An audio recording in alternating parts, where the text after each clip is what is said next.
तो आज हम लोग पढ़ने वाले हैं कॉस्ट अकाउंटिंग। तो ये कॉस्ट अकाउंटिंग का हमारा इंट्रोडक्टरी क्लास होगा। तो कॉस्ट अकाउंटिंग क्या होता है, इसमें जानने से पहले हम लोग समझते हैं पहले कि कॉस्ट अकाउंटिंग आया ही क्यों, मतलब कॉस्ट अकाउंटिंग हम लोग बनाया ही क्यों। अच्छा, अकाउंटिंग तो हर कोई जानता है। अकाउंटिंग अकाउंटिंग मतलब क्या होता है, सिंपली हिसाब किताब ना। तो हमारा जो अकाउंटिंग होता है, अकाउंटिंग का बहुत सारा क्या ब्रांचेस होता है ना, ब्रांचेस। अकाउंटिंग के बहुत सारे ब्रांचेस होते हैं, ब्रांचेस ऑफ अकाउंटिंग। जैसे क्या, financial accounting, cost accounting, management accounting, और भी हमारा बहुत सारा अकाउंटिंग का ब्रांचेस है। तो उन ब्रांचेस में से एक ब्रांचेस क्या है, हमारा कॉस्ट अकाउंटिंग भी है। फाइनेंशियल अकाउंटिंग, ये फाइनेंशियल अकाउंटिंग जो हमारा है, ये तो हम क्लास 11 से पढ़ते आ रहे हैं ना, फाइनेंशियल अकाउंटिंग क्या होता है, हो ना। हाँ, और ये जो कॉस्ट अकाउंटिंग है, ये हम लोग या तो ग्रेजुएशन में पढ़ते हैं, या फिर क्या 12th में भी पढ़ते हैं। किसी किसी स्टेट बोर्ड में 12th में ये रहता है। अदरवाइज मोस्टली आपका ये आपको आपके ग्रेजुएशन में देखने को मिलता है। मैनेजमेंट अकाउंटिंग और हमारा होता है इनकम टैक्स अकाउंटिंग।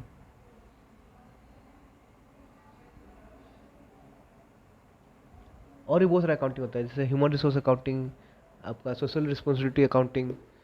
तो बहुत सारा अकाउंटिंग के ब्रांचेस है। तो किसी बुक में कुछ नाम देते हैं, कुछ बुक नाम नहीं देते हैं। बट मोस्टली आपका हर बुक में आपको ये 3 नाम आपको देखने को मिल जाएगा, फाइनेंशियल अकाउंटिंग, कॉस्ट अकाउंटिंग और क्या, मैनेजमेंट अकाउंटिंग। तो फाइनेंशियल अकाउंटिंग क्या होता है, फाइनेंशियल अकाउंटिंग तो हम लोग बचपन से पढ़ते आ रहे हैं। तो उसमें हम लोग क्या क्या करते हैं, पहले जब भी कोई ट्रांजेक्शन होता है उसको हम लोग करते हैं रिकॉर्ड, क्लासीफाई, मतलब क्या जर्नल होता है। फाइनेंशियल अकाउंटिंग हम लोग जर्नल बनाते हैं, लेजर बनाते हैं, ट्रायल बैलेंस बनाते हैं, ट्रेडिंग बनाते हैं, पीएल बनाते हैं। तो हम लोग जब फाइनेंशियल अकाउंटिंग करते हैं, बेसिकली हम लोग क्यों करते हैं, टू नो द प्रॉफिट और loss of a particular period. तो फाइनेंशियल अकाउंटिंग हम लोग क्यों करते हैं, ताकि फाइनेंशियल अकाउंटिंग से लोग अपना प्रॉफिट लॉस बता पाए, है ना। ठीक है। तो अब नेक्स्ट क्या हम लोग का, कॉस्ट अकाउंटिंग। तो हम लोग क्या समझ रहे थे, हम लोग समझ रहे थे कि कॉस्ट अकाउंटिंग को लाया ही क्यों गया, कॉस्ट अकाउंटिंग को बनाने का जरूरत क्यों पड़ा। सबसे पहले तो लोग का था क्या था, हम लोग के पास, हमारे पास फाइनेंशियल अकाउंट था। तो फाइनेंशियल अकाउंटिंग होते हुए भी हम लोग कॉस्ट अकाउंटिंग क्यों लेके आए, है ना। अच्छा, मैनेजमेंट अकाउंटिंग में क्यों लेके आए, हुआ ना। वो तो बात का बात है, हम लोग पढ़ रहे हैं कॉस्ट अकाउंटिंग, तो हम लोग कॉस्ट अकाउंटिंग में फोकस करते हैं कि फाइनेंशियल अकाउंटिंग जब था तो कॉस्ट अकाउंटिंग आया ही क्यों।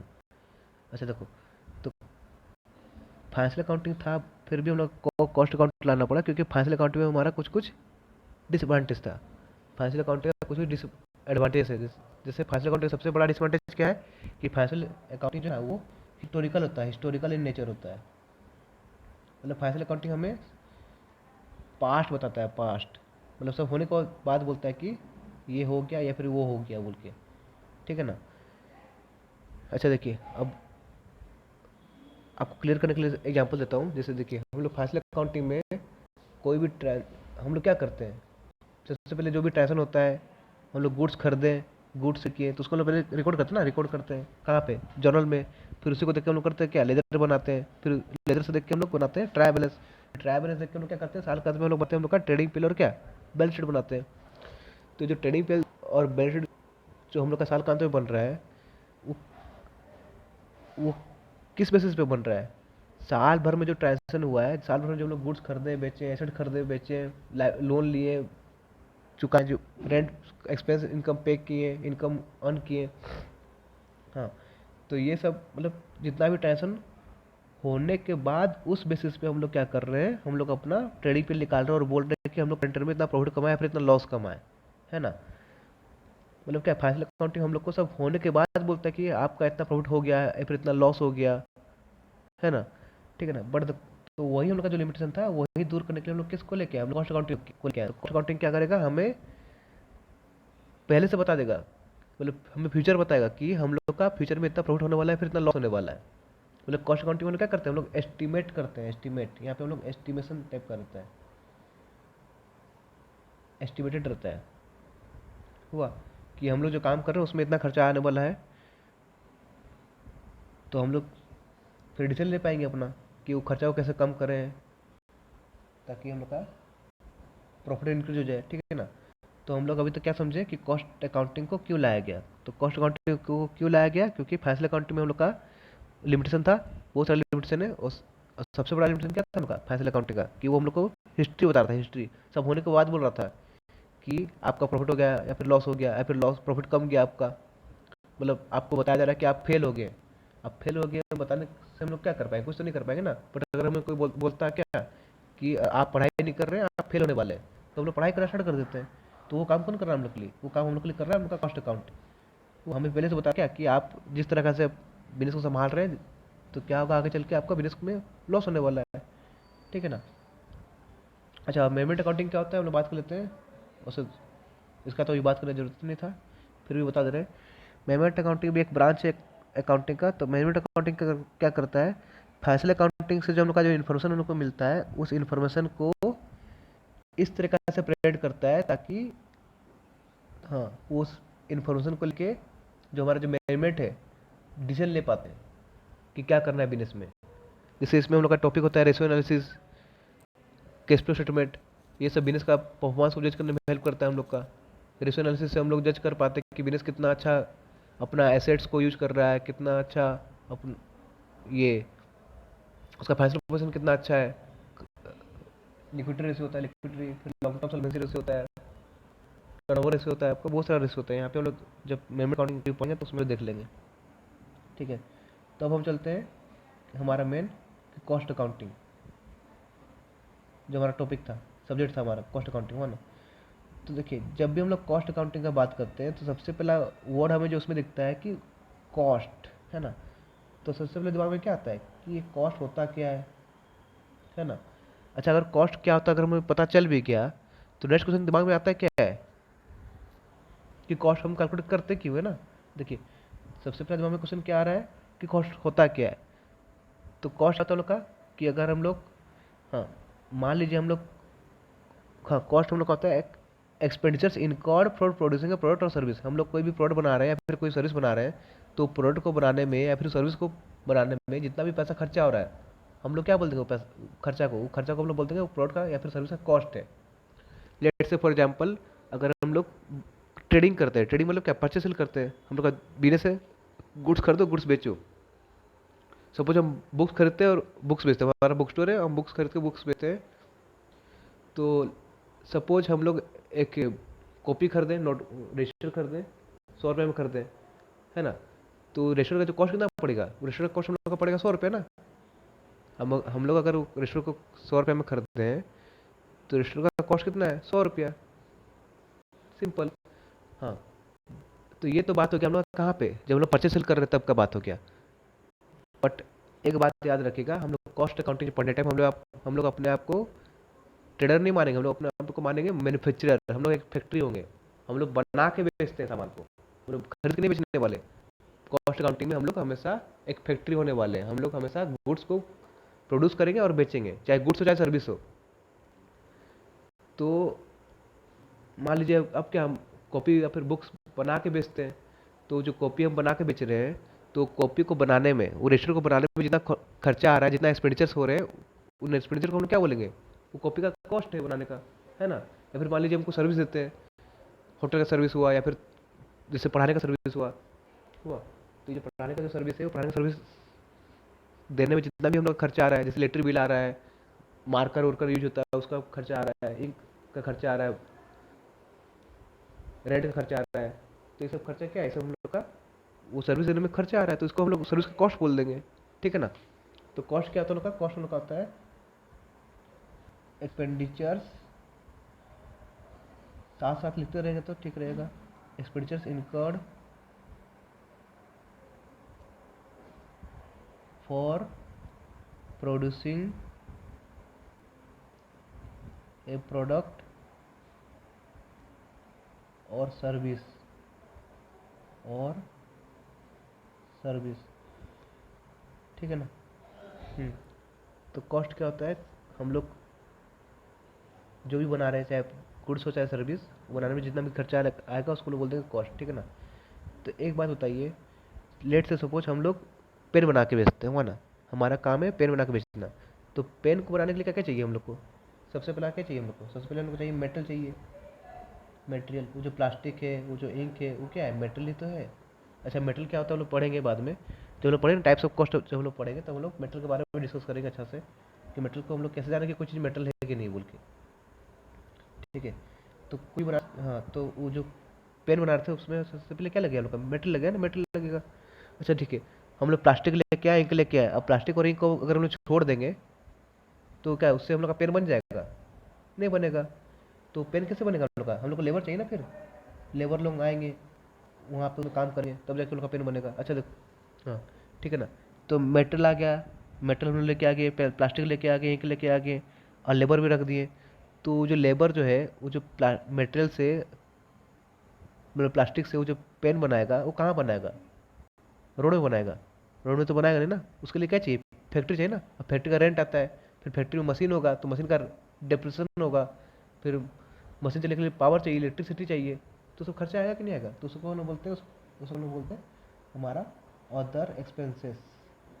ठीक है ना। तो तो ये तीनों मिला के हम लोग का क्या बनता है, ये तीनों मिला के हम लोग का बनता है कॉस्ट। किसी भी प्रोडक्ट या फिर सर्विस का कॉस्ट बनता है।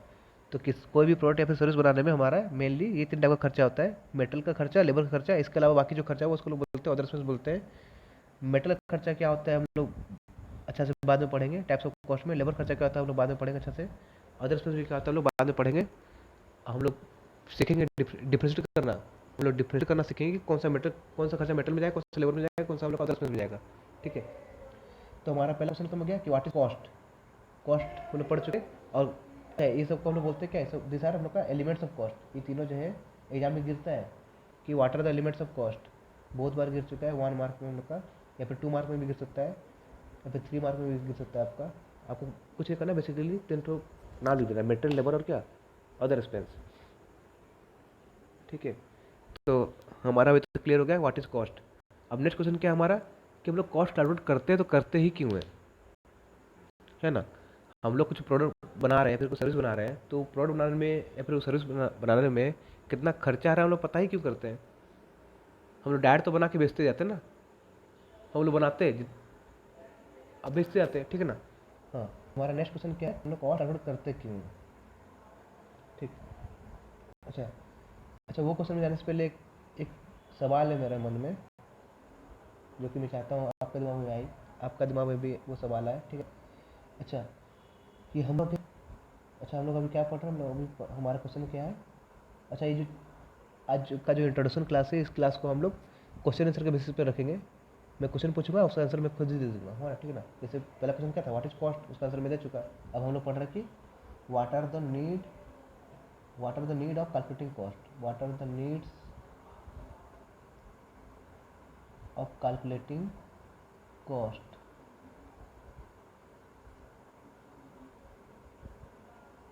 ठीक। तो चलते हैं हमारे आंसर की तरफ। अच्छा, आंसर की तरफ पढ़ने से पहले मेरा दिमाग में एक क्वेश्चन चल रहा है, जो कि मैं आपके साथ डिस्कस करना चाहता हूँ। ठीक है ना। अच्छा देखिए, ये हम लोग हैं और ये हमारे कुछ कंपटीटर हैं। मतलब हम लोग क्या, हम लोग सपोज पेन बना के बेचते हैं, हमारा पेन का फैक्ट्री है। तो हम जिस तरह का पेन बनाते हैं उस तरह का पेन तो और भी बहुत सारे लोग बनाते होंगे ना, कि सिर्फ हम लोग बनाते हैं? अगर हम लोग बनाते हैं तो अच्छा है, हम लोग अपना मर्जी से सब कुछ कर सकते हैं, हम लोग दाम बढ़ा के बेच सकते हैं, और ठीक है ना। हाँ, बट क्या है, हमारा कंपटीटर है मार्केट में, हुआ ना। तो ए और बी नाम का हमारे कंपटीटर है, हुआ ना। ठीक। तो हमारे जो कंपटीटर हैं वो भी तो पेन बना के बेचते हैं, तो उनको भी तो पेन बनाने में खर्चा आ रहा है कि नहीं आ रहा होगा? आ रहा होगा ना। लेट से सपोज कि ए जो है, ए को वो पेन बनाने में खर्चा आता है कि ना, 6 रुपये का आता है, और बी को आता है 7 रुपये का आता है। ठीक है ना। क्लियर तो। अच्छा, अब आप बोलोगे कि ए को खर्चा 6 रुपये का क्यों आ रहा है, बी को 7 रुपये का क्यों आ रहा है, सेम टाइप का पेन बना रहे हैं। ए लार्ज स्केल प्रोडक्शन करता होगा, लार्ज स्केल में, मतलब ए का बहुत सेल होता होगा, तो ए बहुत क्वांटिटी में प्रोडक्शन करता होगा। अब एक बात ऑब्वियस है कि जब भी आप बहुत क्वांटिटी में प्रोडक्शन करेंगे तो आपका खर्चा कमते ही जाता है ना। अगर आप स्मॉल स्केल प्रोडक्शन कर रहे हैं तो आपका खर्चा ज़्यादा रहता है। ठीक है ना। तो लेट मान लेते हैं क्या कि एक लार्ज प्रोडक्शन था, बहुत क्वांटिटी में प्रोडक्शन कर रहा था, बेच रहा था, तो इसलिए ए का खर्चा कम पड़ रहा है, और बी का खर्चा कितना, थोड़ा ज़्यादा आ रहा है, क्योंकि उसका अभी उतना सेल नहीं है। ठीक है ना, उतना प्रोडक्शन नहीं है अभी। तो मेरा दिमाग में क्वेश्चन आ रहा था कि अगर ए बना रहा है ए का कॉस्ट पड़ रहा है 6 रुपया, बी का कॉस्ट पड़ रहा है 7 रुपया, तो हम लोग अपना कॉस्ट कैलकुलेट करने की जगह हम लोग इनका कॉस्ट को अपना कॉस्ट मान ले क्या? हुँ? या तो हम लोग ए का कॉस्ट को अपना कॉस्ट मान लेते हैं, फिर बी का कॉस्ट को अपना कॉस्ट मान लेते हैं। मानने में कुछ प्रॉब्लम है कि कैसे कि सही, हम सही बोल रहे हैं कि मान ही लें इसको? क्यों कॉस्ट क्यों कैलकुलेट करें, उसमें खर्चा क्यों करें अपना? कॉस्ट तो कौन कैलकुलेट करेगा? एक सी में आएगा ना, सी में। ऐसे तो हम लोग तो खुद से कैलकुलेट नहीं कर सकते। बड़ा बड़ा फैक्ट्री में सी एम ए लोग होते हैं, सी ए नहीं बोल रहा हूँ, सी एम ए लोग का काम होता है कि ये कॉस्टिंग का काम सी एम ए लोग का होता है, कॉस्ट पता करने का काम, ठीक है ना? कहाँ से ज़्यादा आ रहा है, कहाँ कम आ रहा है खर्चा, ये सब काम सी एम ए लोग का होता है। Cost and management accountant, C M लोग का चार्टर्ड अकाउंटेंट होता है, और सी एस हम लोग का होता है कंपनी सेक्रेटरी, ठीक है। तो चलिए हम लोग आ जाते हैं हमारा क्वेश्चन में। तो मेरा क्वेश्चन क्या था कि हम लोग ए या फिर बी दोनों जो हम लोग का कंपटीटर है उनका ही कॉस्ट को, उनमें से किसी का कॉस्ट को अपना कॉस्ट मान ले क्या, या फिर हम लोग अपना कॉस्ट खुद से कैलकुलेट करेंगे? हाँ, तो आंसर है कि हम लोग अपना कॉस्ट खुद से कैलकुलेट करेंगे। हम लोग उनका कॉस्ट को अपना कॉस्ट नहीं मानेंगे। क्यों मानेंगे? हम लोग तो अभी जाने वाले हैं बिजनेस में, है ना? हम लोग बिजनेस में जाने वाले हैं, और ये जो ए और बी जो है बहुत टाइम से बिजनेस में काम करते आ रहे हैं, वो बिजनेस में बहुत टाइम से है। तो उनका कॉस्ट क्या है, 6 रुपया या फिर 7 रुपया? एक लार्ज स्केल प्रोडक्शन है तो 6 रुपया का खर्चा आ रहा है, अभी का क्या थोड़ा स्मॉल स्केल है तो क्या 7 रुपया खर्चा आ रहा है। तो हम लोग उनका कॉस्ट को कैसे अपना कॉस्ट मान सकते हैं? नहीं मान सकते हम लोग उनका कॉस्ट को अपना कॉस्ट। मतलब क्या हम लोग अगर उनका कॉस्ट को अपना कॉस्ट मान के अपना काम स्टार्ट करेंगे तो हो सकता है क्या कि हमको लॉस हो जाए, क्योंकि हम लोग अभी इनिशियल स्टेज में हुआ ना, इसलिए हम लोग उनका कॉस्ट को अपना कॉस्ट नहीं मान सकते। हम लोग अपना कॉस्ट खुद से कैलकुलेट करेंगे और देखें कि हम लोग वो चीज़ को कितना में बना पा रहे हैं, हम लोग उस टाइप का पेन को कितना में बना पा रहे हैं, ठीक है ना? हम्म, ठीक। तो हम लोग अभी तक क्या सीखे कि हम लोग दूसरा कॉस्ट को अपना कॉस्ट नहीं मान सकते। अच्छा, तो हमारा क्वेश्चन तो अभी भी जिंदा है कि कॉस्ट कैलकुलेट करते ही क्यों है। तो अब आप में से कुछ बोलेंगे कि हम लोग कॉस्ट इसलिए कैलकुलेट करते हैं ताकि हम लोग अपना प्रोडक्ट का सेलिंग प्राइस पता कर सकें। कॉस्ट जितना होगा उससे हम लोग ज़्यादा ही ना सेलिंग प्राइस रखेंगे हम लोग का। अगर कॉस्ट 10 रुपये है तो लोग सामान कितना बेचेंगे, 12 बेचेंगे, 15 बेचेंगे, थोड़ी हम लोग 8 में बेच देंगे, नहीं ना? तो आप में से कुछ बच्चे क्या बोलते होंगे कि हम लोग कॉस्ट इसलिए कैलकुलेट करते हैं ताकि हम लोग अपना सेलिंग प्राइस पहुंच जाए, ठीक है ना? हम्म, अच्छा देख, तो मिस्टर ए जो है, मतलब ए का जो बिजनेस है वो क्या करता है, वो 6 में बनाता है प्रोडक्ट को और बेचता है कितना में, वो बेचता है 8 में बेचता है ना? और बी जो है वो प्रोडक्ट बनाता है 6 में, और वो कितना में बेचता है, वो हम लोग का बेचता है 8.5 में, 7 में बनाता है, 8.5 में बेचता है, ठीक है ना? तो अगर हम लोग को भी उस टाइप का पेन बेचना है तो हम लोग को उस टाइप का पेन को कितना में बेचना पड़ेगा? 100 में बेच पाएंगे? नहीं बेच पाएंगे। अच्छा, 10 में बेच पाएंगे? नहीं बेच पाएंगे ना, क्योंकि देखिए हम लोग का पेन का क्वालिटी सेम है ना? अच्छा, हम लोग कुछ ऐसा टाइप स्पेशल टाइप का पेन नहीं बना रहे हुआ। अब आप मत बोलिएगा कि एप्पल का फ़ोन तो महंगा रहता है, बाकी तो सबका फ़ोन सस्ता रहता है। वो एप्पल अपना कुछ अपना ब्रांड के लिए भी चार्ज करता है थोड़ा, हुआ ना? हम लोग यहाँ पे बात कर रहे हैं वो use and throw pen type का, हुआ ना, जिसका क्वालिटी सबका सेम रहता है ना? हाँ, तो क्या बोल रहे थे, तो हम लोग जो अपना पेन को कितना में बेचेंगे, क्योंकि हमारा कंप्यूटर 8 में बेच रहे हैं, मतलब क्या हम लोग भी अपना प्राइस को क्या करेंगे, ट्राई करेंगे कि हम लोग का प्राइस भी वो 8 8.5 के अंदर रहे ना, मतलब 8 के आसपास रहे, मतलब 8 से थोड़ा कुछ कम रहे या फिर 8 से थोड़ा कुछ ज़्यादा रहे। तो हम लोग भी अपना प्राइस को सपोज 7 पीस 8 रख दिए, है ना? मतलब क्या हम लोग को जो अपना सेलिंग प्राइस जो फिक्स करना पड़ रहा है वो क्या, वो हमें अपना कंप्यूटर को ध्यान में रख के फिक्स करना पड़ रहा है। हम लोग को अपना कॉस्ट को ध्यान रख के अपना सेलिंग प्राइस फिक्स नहीं कर पा रहे। अगर हमारा कॉस्ट 10 रुपये आता तो हम लोग पेन को 12 में बेच पाते क्या? नहीं बेच पाते ना, क्योंकि बाकी के लोग उसी पेन को 8 8.5 में बेच रहे। हम लोग अगर 12 में बेचेंगे तो कोई खरीदेगा नहीं, है ना? मतलब क्या हम लोग कॉस्ट सेलिंग प्राइस कैलकुलेट करने के लिए कैलकुलेट करते हैं, है ना?